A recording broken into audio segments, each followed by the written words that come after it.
Carolina. Good afternoon. Please have a seat. It is so good to be back. It is so good to be back. I want to thank Grace Fellowship Choir for lifting our hearts with your beautiful voices. And I just want to thank all of the leaders who are here for the work that you do every day. To Senator Devine, I thank you for that beautiful introduction, and most of all for your courageous leadership and, of course, all the history that you make every day. Can we please applaud Senator Devine for her work and her recent election? And to President Murphy and all the leaders of the South Carolina NAACP, thank you for welcoming me today. And of course, it is always an honor to be in the home state of Assistant Leader Jim Clyburn. I do not need to tell South Carolina what a powerful leader he is. And of course, he is one of the closest advisors and friends to President Joe Biden and to me. Today, we celebrate the legacy of Reverend Dr. Martin Luther King Jr., a visionary who saw what could be, unburdened by what had been.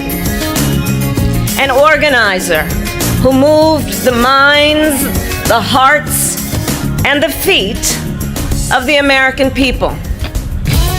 A leader who dedicated his life and in the end gave his life to advance one of our nation's highest ideals. The ideal of freedom. Freedom is fundamental to the promise of America. Freedom is not to be given. It is not to be bestowed. It is ours by right. And in many ways, the story of America has been a story of our fight to realize that promise. As Dr. King wrote in the letter from Birmingham jail, the goal of America is freedom. And so we gather this afternoon to honor his legacy.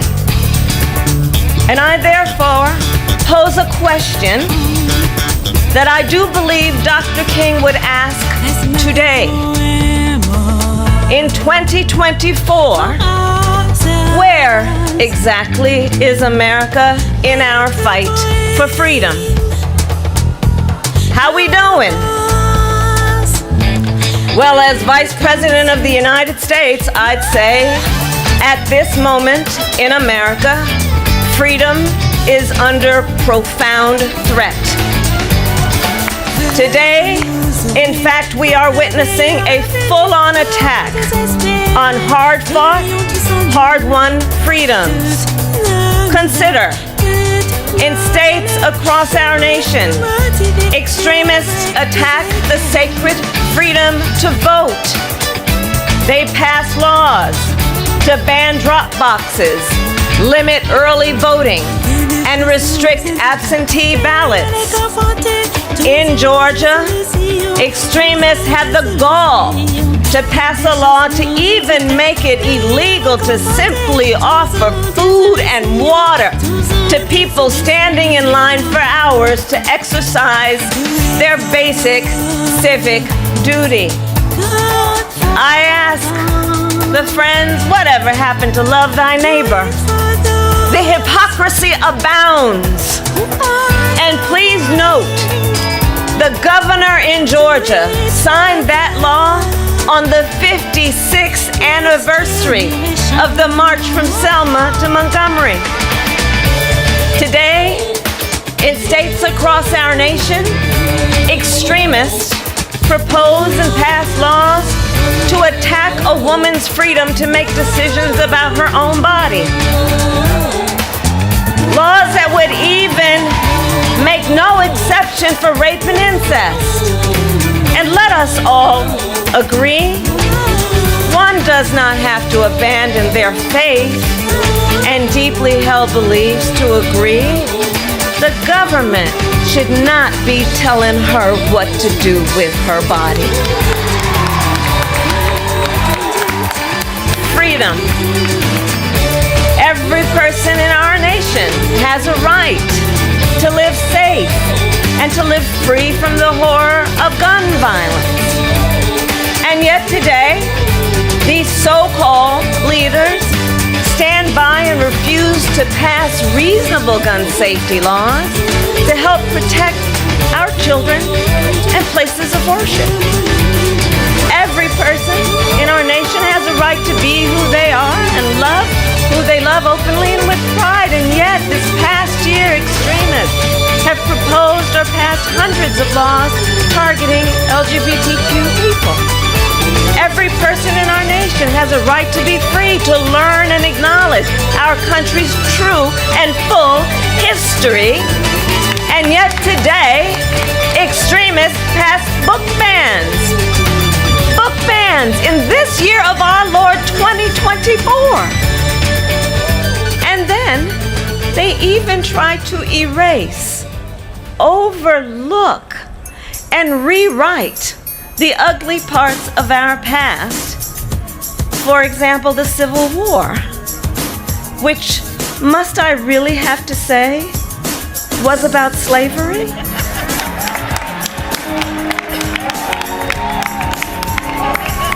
All the while, they tell our children that enslaved people benefited from slavery.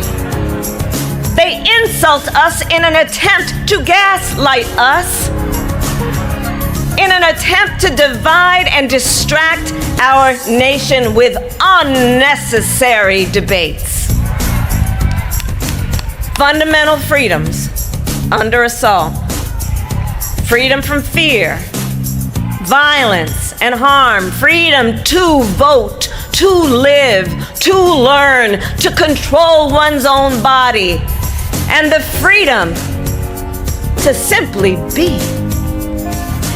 And understand the profound impact these attacks have had on the next generation of leaders. So many of our young leaders are here this afternoon. This past fall, I met with more than 15,000 young leaders in my Fight for Our Freedoms college tour, including at the College of Charleston. From our young leaders, I heard that the assault on freedoms, well, it's a lived experience. It's not just hypothetical. Think about it. During the height of their reproductive years, this generation has witnessed the highest court in our land, the Court of Thurgood, take a constitutional right that had been recognized from the people of America, from the women of America. This generation now has fewer rights than their mothers and grandmothers. That is not a hypothetical. That from kindergarten to 12th grade, this young generation has had to endure active shooter drills. Our children, who should be in a classroom, fulfilling their God-given potential to explore the beauty of the world, and instead have to worry that someone might bust through their classroom door with a gun. And when students go to vote, they often have to wait in line for hours because of laws that intentionally make it more difficult for them to cast a ballot. It is not hypothetical. But even though our young leaders are clear-eyed about these challenges, I will share with you, they will not be discouraged. They will not be deterred. Standing on the shoulders of the generations who came before, our young leaders are prepared and ready for this fight, as are we. 6 decades ago, from the steps of the Lincoln Memorial, Dr. King spoke to our nation, to the thousands of Americans who had marched that day on Washington, and he spoke of what he called a promissory note. A promissory note. a check that had been signed to the American people in the Declaration of Independence and the United States Constitution. Dr. King's voice rang out when he, quote, said, "We refuse to believe that the Bank of Justice is bankrupt. So we've come to cash this check," he said, "a check that will give us upon demand the riches of freedom and the security of justice." And of course, less than a year later, because of the movement that Dr. King and so many other great American leaders helped to build and sustain, the Civil Rights Act of 1964 was signed, and in the decades since, inspired by the power and the purpose of that movement, together we have won many victories to make our nation more free, more equal, and more just. From the passage of the Voting Rights Act, to yes, Senator, to the appointment of the first black woman to serve on the highest court in our land.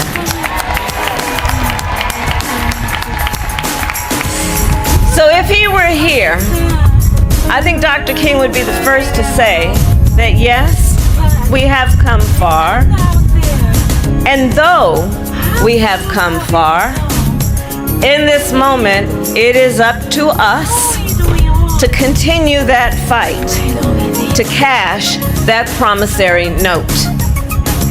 And like Dr. King, even through the struggles and the setbacks, even during the pain and the heartbreak, even when our feet grow weary and our legs grow tired, we will march forward for freedom. Because I do believe the true power behind the promise of America is in the faith of her people. The promise of America, I do believe, is in the faith of the people. Our faith in the founding principles of our nation, and our profound commitment to make those principles real. Generation after generation, on the fields of Gettysburg, in the schools of Little Rock, on the grounds of this State House, on the streets of Ferguson, and on the floor of the Tennessee House of Representatives, we the people have always fought to make the promise of freedom real. And so today, we must do so once again. The great Coretta Scott King once said, "Freedom is never truly won. You earn it and win it in every generation." And at this moment in history, in the relay race of history, I say then, let us not throw up our hands, because it's time to roll up our sleeves. And we were born for a time such as this. And so with faith, with hope, and optimism, we will fight. And when we fight, we win. May God bless you, and may God bless the United States of America. Thank you.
As Vice President of the United States, I'd say, at this moment in America, freedom is under profound threat.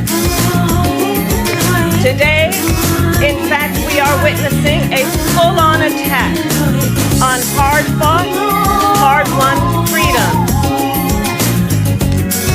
Fundamental freedoms under assault. Freedom from fear, violence, and harm. Freedom to vote, to live, to learn, to control one's own body. And the freedom to simply speak. The great Coretta Scott King once said, freedom is never truly won. You earn it and win it in every generation. And at this moment in history, in the relay race of history, I say now, let us not throw up our hands, because it's time to roll it back. And we were born for a time such as this. Ils sont tous nos héros, nous étaient royaux, dis-toi, c'est clean.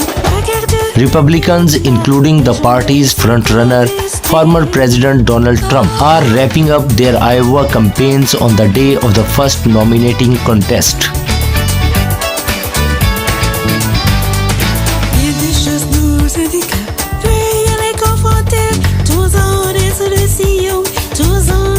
Rev, thank you very much for that introduction.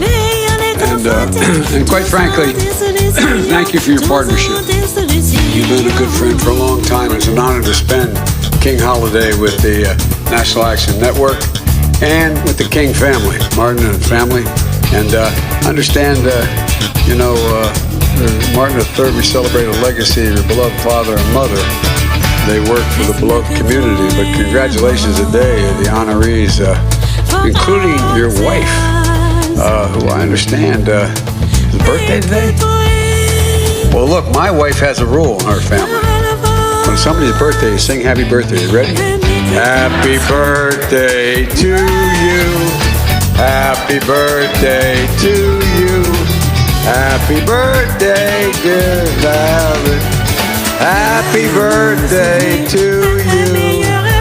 Well, it's hell turning 30, but you got to put up with it. And Nancy Pelosi, who I think is literally, not figuratively, the greatest leader, House Speaker in American history. And Mignon Moore, a mover and a shaker in politics, and Ray Curry, a true champion for the dignity of workers. And everyone here from the civil rights community and Congress, it's wonderful to be with you on this special day. Yesterday morning, on what would have been Dr. King's 91st birthday, I attended the Sunday services at Ebenezer, and it was deeply meaningful and moving for me. It was because we face another inflection point in our nation's history, one that's going to determine what this country looks like several decades from now. This is a time for choosing. Will we choose democracy over autocracy, or community over chaos, love over hate? These are the questions of our time that I ran for president to try to help answer, and that Dr. King's life and legacy, in my view, show us the way forward. We just have to look back. We got to be prepared. With all of you here, together we made some important progress. 2 years ago, our economy was on its back, flat on its back.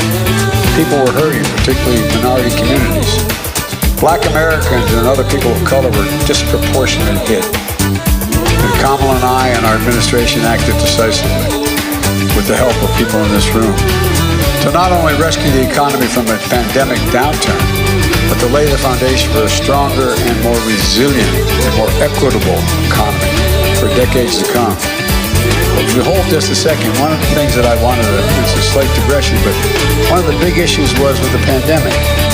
I wanted to make sure that we spent the time, effort, and had the mechanism to make sure that minority communities were not left behind, that we're not left in the lurch. And the highest percentage of workers, minority communities were treated as, it was a single effort we had. And I'm very proud of the folks who ran that show that we got it done. We got it done. You know, I'm a reviewer and have been my whole career, which is only a couple years I know I don't look that way. But I'm tired of trickle-down economics. You and I have never liked it, have we? And I think the economy, the way it should grow in America, is from the bottom up and the middle out. That way, poor folks have a shot, middle-class people do well, and the wealthy still do very well. They still do very well, but they start to pay their fair share. 2 years in, it's clearer than ever that I think our economic plan is working. We've created nearly 11 million jobs, the strongest job growth on record for any president at this point in history. The unemployment rate is the lowest it's been in 50 years, and black unemployment is near record lows. Wages for black workers are up. 2 strongest years ever for small business creation, including black small businesses. Across the board, American families have a bit more breathing room.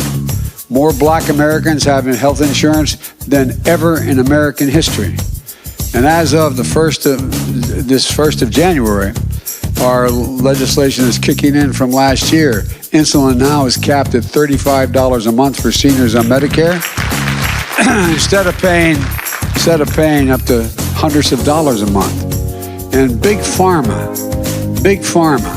under the law we finally got passed with not much help from the other team, Big Pharma is in a situation where if they raise the drug price beyond the rate of inflation, they're going to pay stiff penalties for doing so. That's a fact. And so we're trying to bring things under control. We're seeing the same progress on energy costs. Folks can get tax credits when they install energy-efficient appliances in their home, like an energy-efficient dishwasher or heat pumps or electric vehicles if you're able to buy one of those.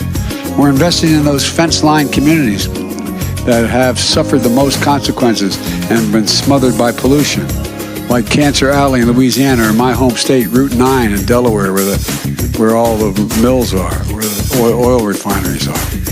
And we're making sure that these communities benefit from the biggest investment ever, with cleaner and safer environment. And the jobs that are going to go to clean up the environment are going to go to the folks in that community, good paying jobs. They're the ones that are going to get the jobs. And so, folks, these are all pieces of a big new law that we passed. Now they're kicking in. Americans can start to feel the benefits of these laws in their everyday lives. But that's not all. We're implementing a once-in-a-generation infrastructure law with equity at its center. And I mean that sincerely, with equity at its center. My Justice 40 initiative means 40% of all the benefits in this infrastructure law, which is over $1.2 trillion over the next 10 years. Those benefits of certain federal investments flow directly to disadvantaged and underserved communities. For example, 70% of the new infrastructure investments for shifting to electric school buses, for example, so far have gone to disadvantaged communities where kids aren't breathing that polluted air from diesel buses. 70% so far have gone to minority communities, and a lot more is coming. We're modernizing American roads, bridges, ports, airports across the country. And we're beginning to replace every poisonous lead pipe in America. Every single one. We've already started, so every child in America, so every American can turn on a faucet at home or at school and drink clean water. A significant number of minority communities can't access affordable high-speed internet, as you all know, and you've told me for years. But we're going to make sure that every community has access to affordable, high-speed internet, so no parent has to drive to McDonald's parking lot to have their kid sign up for connection to be able to do their homework. By the way, it's going to create millions of jobs in the meantime. Folks, look, speaking of education, instead of photo ops, and I know I spent a lot of time, some here from Delaware know I'm a big Delaware State guy. I went to the University of Delaware, but my political foundation was Delaware State College, HBCU. I said I was going to help HBCUs that hadn't been getting the help they need. You know, the folks at HBCUs are as competent as anybody else, but guess what? They don't have the laboratories. They don't have the funding because they don't have the endowments to build the laboratories for these good, new paying jobs. And so we've delivered nearly $6 billion in funding to HBCUs to invest in next generation of black leaders. That's a record, and that's a fact, and it's not going to stop. To help close the wealth gap, the racial wealth gap under Secretary Fudge, she is leading the effort. We're expanding efforts to build black generational wealth like every other person built their wealth. How'd they build it? Homes. They invest in the equity in their homes. That's how it got built. You know, if you build in the last 25 years, or you build a housing development on one side of an interstate highway, and you built the same one on the opposite side, and one is predominantly black and the other is predominantly white, guess what? The value of the exact same home, built by the exact same builder, is more valuable on the white side of that highway than on the black side. That's a fact. So we're going to aggressively combat racial discrimination in housing, including working to restore the rule that says if a community gets a federal housing aid, it's not enough just to say it won't discriminate. It has to be meaningful, affirmative steps to overcome patterns of segregation and give everybody a fair shot that lives there. The same thing. And by the way, if you live in one of those neighborhoods and you have the same exact car I have in the other neighborhood, you pay more for your insurance than that side. No basis for it. None at all other than you're black and I'm white. We're also working with leaders to strengthen programs to redress the negative impacts of redlining. One of the things I was a young county councilman, that's what almost lost me the election, but I'm very proud of it. Trying to take care of redlining and get rid of discrimination. We're launching a $1 billion pilot project funded by my bipartisan infrastructure law that Nancy made sure we got passed. Nance, thank you. To help reconnect communities where highways have physically broken them up and locked out predominantly black communities from opportunities for economic growth. In the city of Wilmington, Delaware, where I'm from, well, guess what? I-95 goes up through what used to be a predominantly black neighborhood. Well, now you got 7, 8, 9 lanes, common exits and on ramps and off ramps that divide the community. It's lost its coherence. Well, there's remediation money in the infrastructure bill to be able to pave over that, to have so that's a tunnel instead of you put parkland in there, put recreation facilities in there, community centers in there. And finally, we're addressing the cruel fact that a black family's homes, often appraised, as I said, at much lower value than the homes owned, the same home owned by white families. Black small businesses are the engines and the economic glue of any community. I need not tell anybody in this room. Restaurants, law firms, barbershops, beauty shops.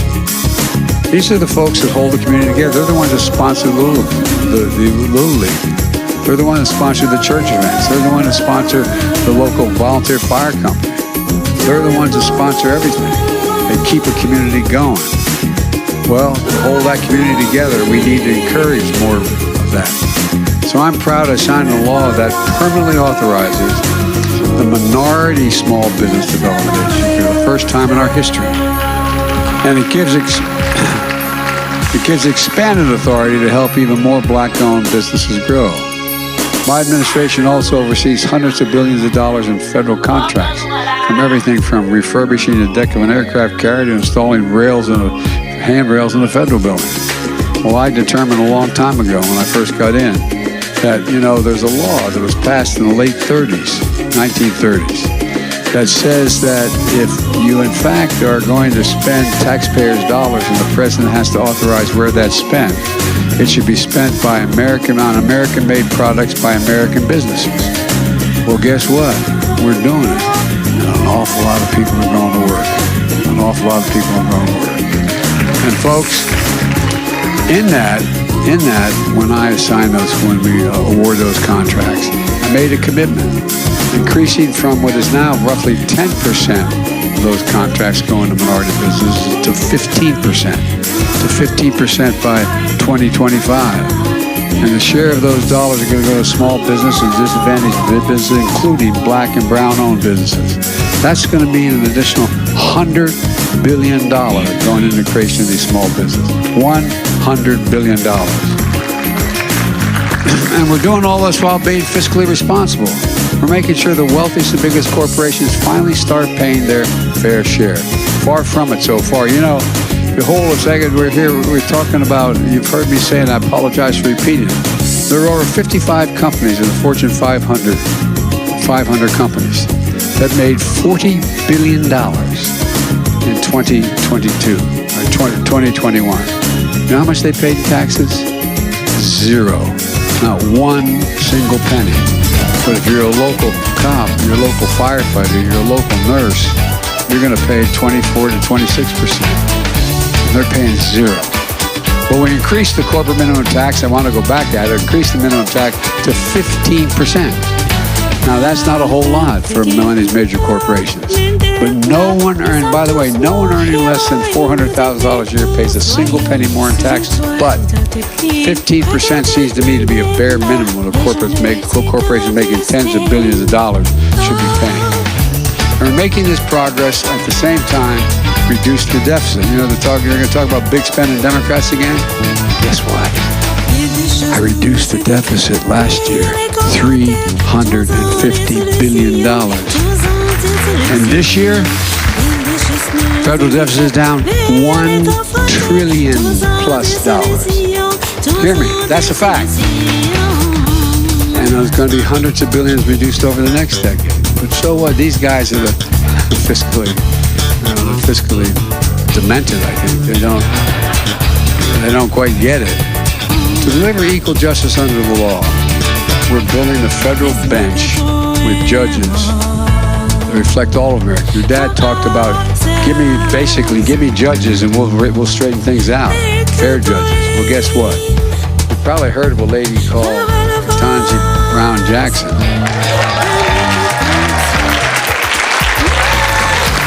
I made a commitment to you, Al. I said I'm going to appoint the first black woman to the Supreme Court, and she's about the smartest one of all of them. And by the way, we have appointed more black women to the federal circuit courts than every other president in American history combined. Every single president combined. And by the way, you see Dick Durbin, Senator Durbin from Illinois, thank him. Thank him, because he got them through. And so many of you worked so hard to pass the George Floyd and Policing Act. But since the Senate Republicans blocked it last year, I did the only thing I could do. I signed a historic executive order that included key elements of that bill at the federal level. Bans chokehold. It greatly restricts no-knock warrants. It creates a national database for officer misconduct that must be placed in the national database. To tighten the use of force policies, to emphasize de-escalation. We have to retrain cops as to why should you always shoot with deadly force. The fact is, if you need to use your weapon, you don't have to do that. And look, to call a fresh approach to how we hire, how we train, how we promote, and how we retain law enforcement. They come from the neighborhoods that they serve and know the people they're charged to protect. Now, I know a lot of people say community police is not a good idea. Come to Wilmington, Delaware with me, with the old neighborhood I used to work in, the east side, called the Bucket. They need protection. They're asking for protection, overwhelmingly black community. But they want cops who are fair. They want cops who know their communities. They want cops who are going to be doing it by the numbers. And folks, that's tied to more community policing and advancing public trust and safety. That's also why, about a month after Buffalo and Uvalde, I visited both. I signed the first major gun safety legislation in nearly 30 years. And I'll say what I said then, I'll say it over and over again. I am going to get assault weapons banned. I did it once, I'm going to do it again. There's no social redeeming value. We aren't wearing Kevlar vests out there. What the hell you need an assault? No, I'm serious. And ban the number of bullets that go in a magazine. There's no need love my right-wing friends who talk about the tree of liberty is watered with the blood of patriots. If you need to work about taking on the federal government, you need some F-15s. You don't need an AR-15. I'm serious. Think about it. Think about the rationale for this. It's about money. Money, money, money. Meanwhile, we're making historic investments in community violence interventions. Studies have shown that reduced violent crime up to 60%. We've seen this kind of impact in Baltimore and Sacramento. And by the way, even if I didn't want to do this, I'd be in real trouble. My daughter's a social worker, and this is what she does. And so if I didn't, I'd be in real trouble with my Ashley. You got an Ashley, we got an Ashley. You think I'm joking? I'm not joking. And one other thing about equal justice. I'm keeping my promise. No one, say it again, no one should be in federal prison for the mere possession of marijuana. No one. In addition to that, they should be released from prison and completely pardoned and their entire record expunged. So that if they have to ask, have you ever been, you can honestly say no. Folks, I just signed legislation to empower the FCC to cap the cost of phone calls from prison. Prisoners charged and incarcerated people. It's a step just to allow it for some dignity. A lot of federal prisoners are put in prisons, and they shouldn't be, far from where they live. They should be able to communicate with their families, with their children. And we brought Brittany Griner home just in time for Christmas. And we have more to bring home as well. Last year, I also held the first of its kind White House Summit against hate-fueled violence that many of you called for and supported. Rev, thank you for that as well. Together, we're saying out loud, and we're saying it clearly, that in America, hate will not prevail. As my dad used to say, but it's not original to him, he'd say, Joey, silence is complicity. Silence is complicity. We cannot remain silent, even if all we're doing is pointing it out and putting pressure on it to change. Silence is complicity. For example, with your help, I signed a law 100 years in the making to finally making lynching a federal hate crime.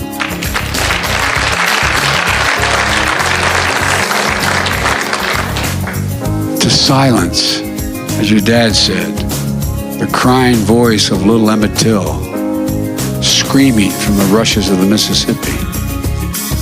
Folks, it takes too long.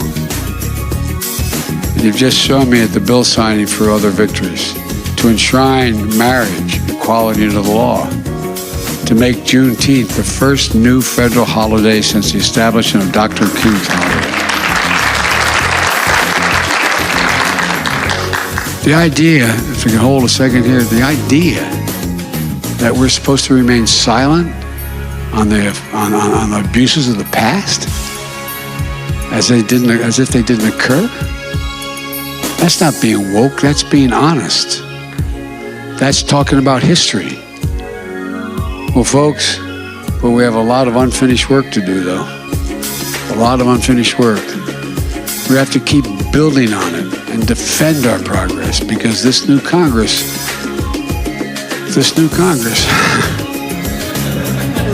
look, I know I get criticized from some of you and some folks in our party, my party, but I'm ready to work with the new Republican House on any Republican Congress to make progress for the people of America.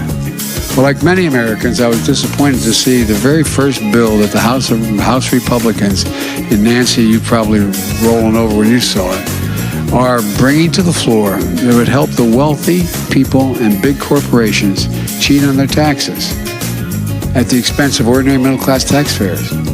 You know, all these new IRS agents we have is because they fired a lot of them and a lot of retiring. And guess what? Who needs serious agents to know what they're doing and not doing? The billionaires, the multi-millionaires. And according to nonpartisan Congressional Budget Office, this one bill alone will add $114 billion to the deficit. This is their first bill. And they campaigned on inflation. They didn't say if elected their plan was to make inflation worse. Plus, House Republicans introduced another bill on the Strategic Petroleum Reserve, blocking action that would help lower gasoline prices and help consumers. They're preparing to vote on a third bill. They want a national sales tax. Let me say this again. I know if I said that, it sounds like, what's Biden making up here?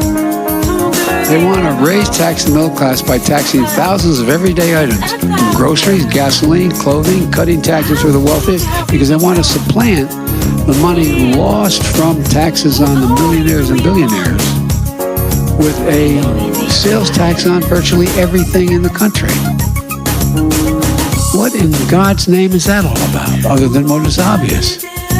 They want working class folks to be paying another 10-20% in their taxes, depending on where they live and how they're spending the money. And they're going to reduce taxes for the super wealthy. Now, if we didn't see it, I think this is making this stuff up. If I told you in 2023 the party was going to run on a national sales tax, well, that's how they're starting their new term. Cutting taxes for billionaires. By the way, the number of billionaires went up during the recession. Up. They didn't go down, they went up. Raising taxes on working families, making inflation worse. Let me be clear. If any of these bills happen to reach my desk, I will veto them. Any of them. What I was saying during this last election cycle, this off-year election, this next thing, everybody said, you got to making this up, Biden. Well, they're going to continue to cut Social Security or Medicare, which Americans have been paying into with every single paycheck they've earned since they first got their first job when they were 16 years old. But if Republicans want to work together, that's what they want. They're going to argue that the thing is that for them to be sustained, you're going to have to change the way in which it works. Instead of putting more money in to guarantee Social Security, they're going to kind of cut Social Security, cut Medicare. Look, if they want to work together in real solutions to lower inflation, create jobs, and build an economy that works for everybody, I'm ready. One more thing. I don't want to hear a word from the other side about my student debt relief plan. Let me tell you why I say that. It's going to help tens of millions of folks on Pell Grants, great financially because of the pandemic. 70% of black college students receive Pell Grants. For many black students, the saving will be significant in my debt relief plan, including wiping out their student debt completely. That's a real game changer. And by the way, it will increase economic growth, not diminish it. But the other side is dead set against it. These are the same folks who didn't have any problem at all during the pandemic to vote for and make sure they get this so-called pandemic relief loans.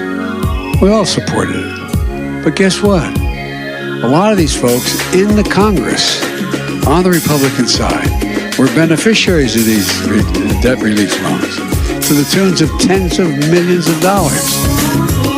Not individual. I think the highest individual one was $1,200,000 or something.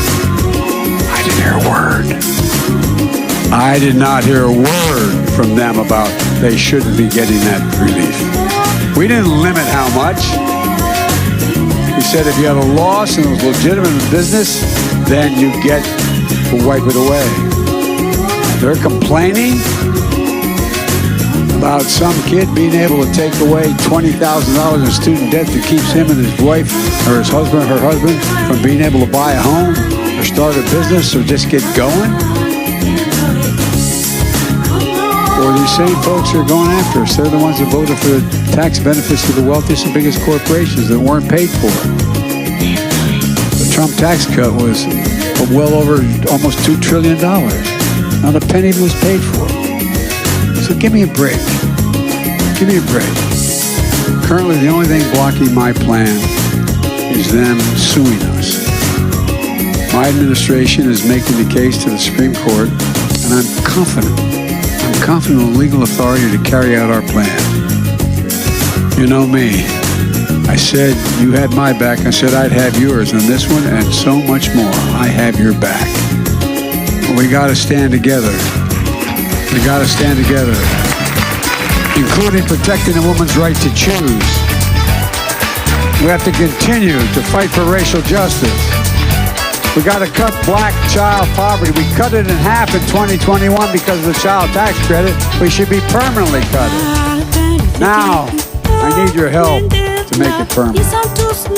I was pleased to see Democrats and Republicans work together to pass the Electoral Count Reform Act to protect the will of the people. Nancy, thank you for getting that done. And a peaceful transfer of power. We have to get the votes in Congress for the John Lewis Voting Rights Advancement Act and the Freedom to Vote Act. That's why I went to Atlanta a year ago to make clear we cannot let the filibuster be an obstacle in protecting the sacred right to vote, period, if we get there. Let me close with this. Many of you have been working on these issues for a long time. Over the past 2 years, we've gotten an awful lot done together. We got a lot done together. So let's keep it going. We have the most vibrant economy in the world right now. In the world. We're doing better than any other major nation in the world today.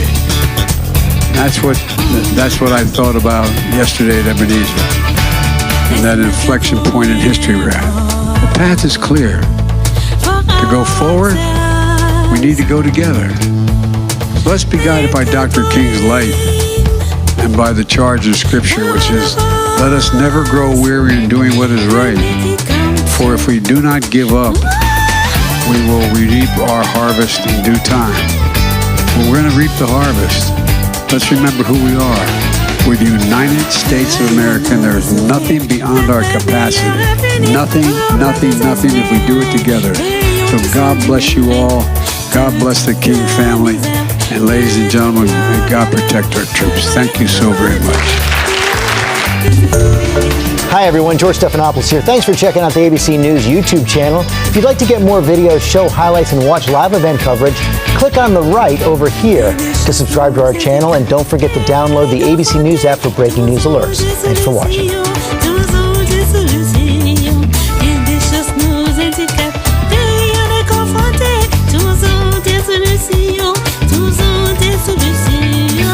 He followed the path of Moses, a leader of inspiration, calling to the people not to be afraid, and always, as my grandfather would say, keep the faith.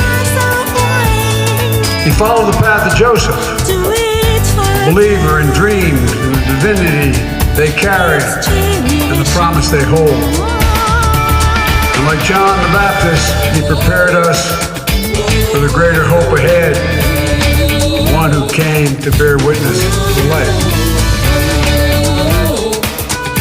Reverend Dr. Martin Luther King Jr. was a nonviolent warrior for justice who followed the word and the way of his Lord and his Savior. On this day of remembrance, we gather here at this cherished Ebenezer to commemorate what would have been Dr. King's 94th birthday. We gather to contemplate his moral vision and to commit ourselves to his path, the path that leads to the beloved community, to the sacred place, that sacred hour when justice rains down like waters and righteousness on the mighty stream. Folks, to the King family, I know no matter how many years pass, it doesn't matter how many years pass, those days of remembrance are difficult. They bring everything back as if it happened yesterday. It's hard. I want to thank the King family for assumptions to do this, but on behalf of the whole congregation, for being willing to do this year in and year out. We give so much to the rest of us. And we love you all. We love you all.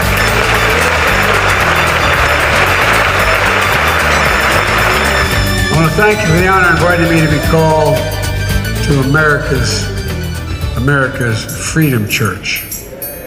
And thank you to this congregation and to all the distinguished guests, elected and non-elected officials that are here today, who've done so much over so many years, and so many young people are going to do so much more than we were able to do. I say this with all sincerity. I stand here humble, being the first sitting president of the United States to have an opportunity to speak at Ebenezer Sunday service. Are we a people who will choose democracy over autocracy? Couldn't ask that question 15 years ago. We thought democracy was settled, not for African Americans, but democracy as an institutional structure was settled. But it's not. It's not. We have to choose a community over chaos. Are we the people who are going to choose love over hate? These are the vital questions of our time and the reason why I'm here as your president. I believe Dr. King's life and legacy show us the way and we should pay attention. I really do. Dr. Martin Luther King was born in a nation where segregation was a tragic fact of life. He had every reason to believe, as others of his generation did, that history had already been written, that the division would be America's destiny. But he rejected that outcome. He heard Micah's command to do justice, love mercy, and walk humbly. And so often, when people hear about Dr. King, people think of his ministry and the movement were most about the epic struggle for civil rights and voting rights. But we do well to remember that his mission was something even deeper. It was spiritual. It was moral. The goal of the Southern Christian Leadership Conference, which Dr. King led, stated it clearly and boldly, and it must be repeated again now, to redeem the soul of America. I'm not joking. To redeem the soul of America. Hi everyone, George Stephanopoulos here. Thanks for checking out the ABC News YouTube channel. If you'd like to get more videos, show highlights, and watch live event coverage, click on the right over here to subscribe to our channel, and don't forget to download the ABC News app for breaking news alerts. Thanks for watching.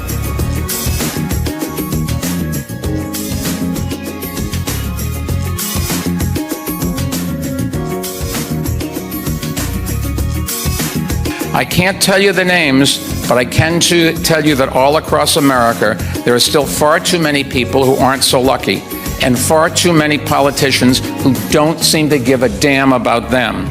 They care more about politics and getting reelected than saving lives. I'm not going to accept that, and I hope you won't either. And then something I never thought I would live to see again. Having a president of the United States make a moral equivalence between those who are spreading the hate and those who are opposing it, saying there were, quote, very fine people on both sides. No presidents in Civil War have ever uttered words like that. One thing we know for certain, we've learned it over and over again through history, whether it's the Holocaust or the Civil Rights Movement, silence is complicity. Silence is complicity. And so, we have to do what you've been doing, Rev, and you've been doing the NAA, what everybody's been doing in this room for a long time. We have to speak out. We have to challenge these forces of hate and stand up and simply say what the vast majority of Americans agreed to. This is not our America. No, we're for real, not applaud. This is not who we are. This is not the image we wish to spread around the world, which is happening. This is not who we are, because it's not who we are.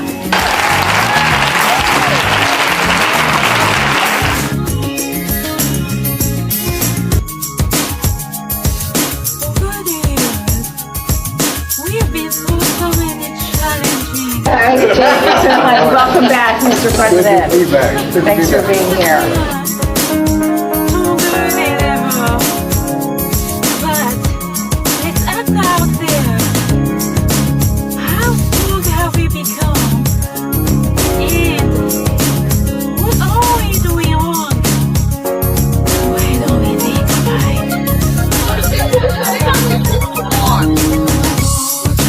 Well, thanks for doing this, everybody. It matters. Thank you for being here.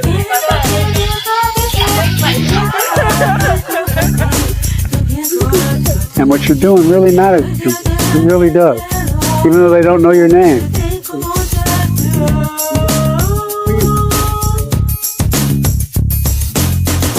Thank you, guys. Great.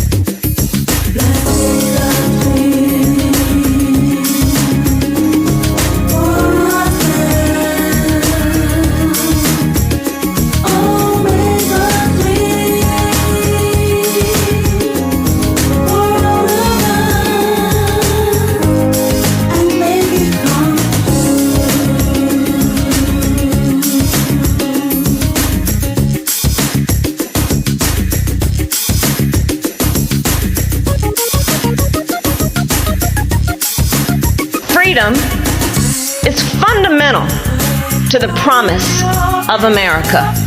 As Dr. King wrote in the letter from Birmingham jail, the goal of America is freedom. Well, as Vice President of the United States, I'd say at this moment in America, freedom is under profound threat. Today, in fact, we are witnessing a full-on attack on hard-fought, hard-won freedoms.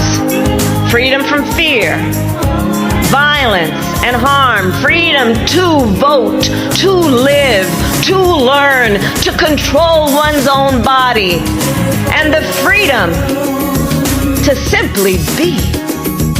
So if he were here, I think Dr. King would be the first to say that yes, we have come far.